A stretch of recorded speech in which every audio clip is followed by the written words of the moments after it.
Hello, beautiful people. Welcome back to Mental Health Mondays on this podcast. Let me tell you, I am your host, Miss Deeds, and this is a space where healing is honest, growth is non-linear, and you are always welcome just as you are, okay? I'm truly grateful you're here, and today we're diving deep into something that affects so many of us silently. The belief that we are broken and that our healing journey must be about fixing ourselves, right? I want to invite you to pause and reflect on this. What if you were never broken? What if believing you need to fix yourself is actually a quiet, constant way of abandoning who you already are? You know what I mean? So today, we're going to unpack that question through both a philosophical and a psychological lens. I'm very much into both fields because I studied both in college. I still am studying psychology. But, I thought it'd be interesting to dive deep into both of those angles, right? Because this idea runs deep in how we see ourselves, right? How we speak to ourselves and how we even move through the world. We live in an era overflowing and saturated with self-help. Healing has become like a lifestyle brand. If you scroll through social media, you'll see 10 ways to raise your vibration, or fix your anxious attachment style in 30 days, or also reset your nervous system and become your best self. This language is always about improving and optimizing and, elevating yourself.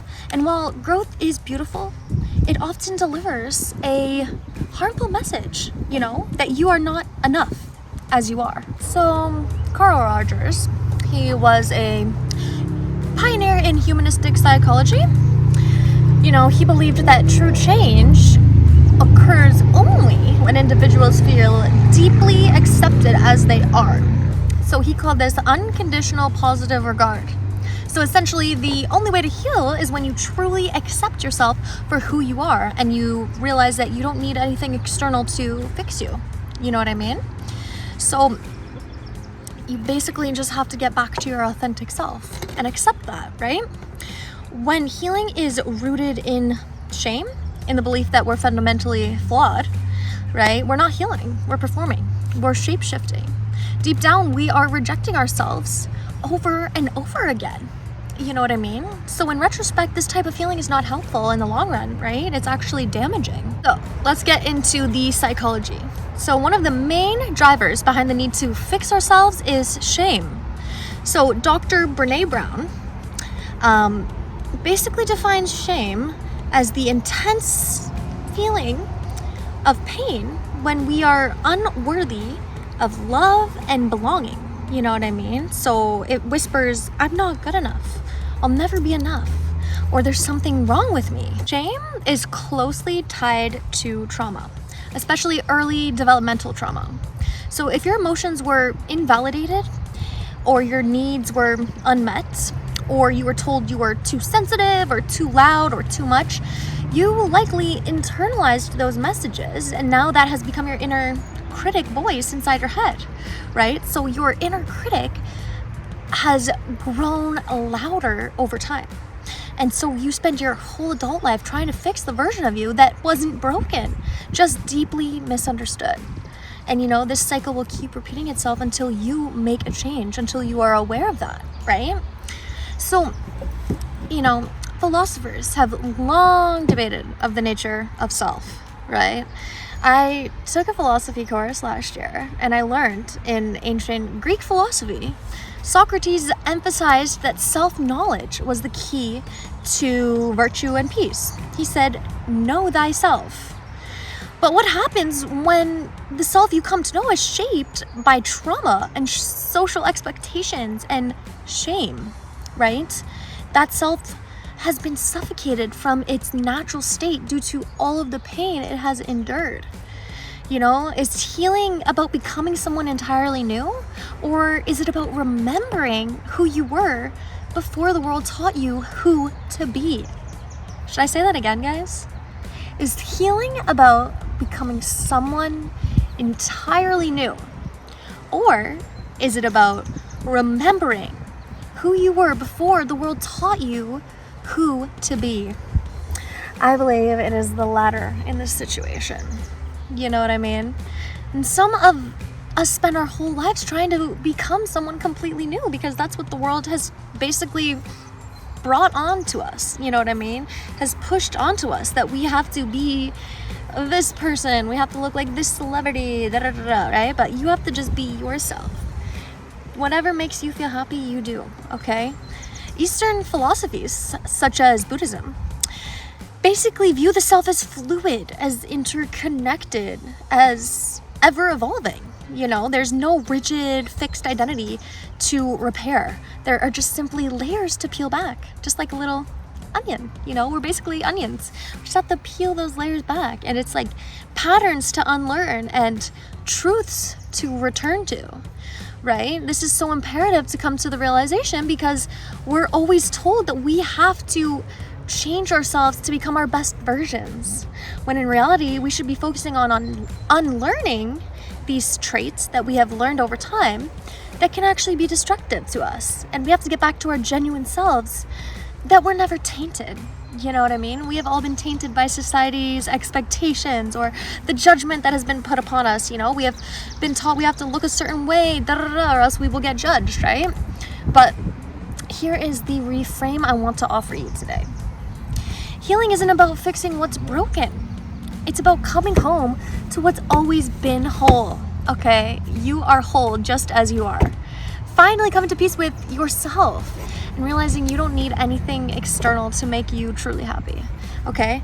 When someone sees my yin, they ask me, where's the yang? Like, who has the yang? And I'm like, I do.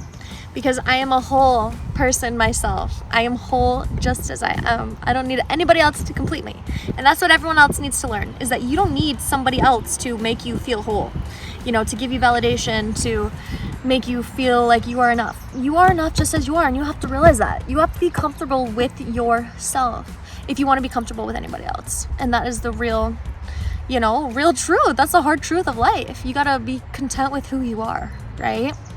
When you begin to see that your healing journey is not a project, but basically a return to your true self, in a sense of remembering, you know, basically you start to relate to yourself with more tenderness and compassion, right? You stop asking, what's wrong with me? And you begin asking, what's happened to me, right? You stop striving for worthiness and start reconnecting to it, right? Healing is not about escaping your pain or redesigning your personality. It's about embracing your humanness, right? Fully and courageously, and loving yourself unapologetically, okay? You have to. You gotta love yourself before anybody else can love you. I believe that one of the most harmful myths in the mental health space is that healing is linear, that there's a destination, you know what I mean? That if you work hard enough, you'll finally be healed. Let me break it to you folks, that is not the answer, okay? Healing is not linear at all. It comes in waves, right? One day you may feel good, the next day you may feel bad, and the next day you may feel good again. It all depends on that day, you know what I mean? Healing moves in spirals, right? You revisit the same wounds, the same patterns, often more than once, but each time with new insight, deeper strength, and more awareness, right? One day you may feel like you're on the right path, right? And the next day you may find yourself in a pit of sorrow. But that's what the journey is all about. Life is all about balance, you know, and the good and the bad and how you handle it. The bad days only help you appreciate the good days even more. And that isn't failure. That is growth. And that is what true transformation looks like, right? So if you are listening today and you're feeling tired or discouraged or like you're not doing enough on your healing journey, I want you to hear me now. You are not a problem to be solved. You are a person to be loved, okay? You are not broken. You are beautifully, imperfectly human, and you are becoming. And if you are on this journey with me, you are now a becomer, okay? We are the becomers, and we are unapologetically ourselves, our raw selves, and we don't care what the world thinks of us because we are just growing and evolving together. You don't need to be fixed. You need to be felt. You are worthy of love, of rest, softness, and grace. You know, even in the most unhealed, unfinished state. So only surround yourself around others that emit that type of energy. You know what I mean? Let your healing be gentle. Let it be messy. Let it be yours. Okay? Thank you so much, everybody, for spending time with me today. Hearts.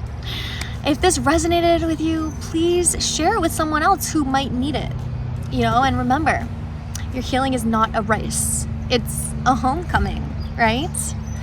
So until next time, my beautiful becomers, take a deep breath.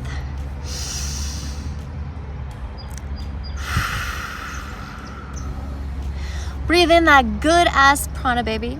I love Infinite Waters, Ralph Smart. If you do not follow him, you guys should, because he has been alongside my journey for over 10 years now. I've been watching him. He's amazing. He just gives you so much energy just through the video. Like, I look up to him. He's freaking amazing. But anyways, guys, be kind to your mind and keep coming home to yourself, and don't care what other people think of you, because you are you, and you should not be sorry for that. You should be proud and embrace the fact you are becoming, okay? Anyways, guys, I should stop blabbing away. I'm a talker. I have a PhD in talking. Yeah, it's true. But anyways, guys, I love you all. Mwah! And I will talk to you all soon. Enjoy this beautiful day.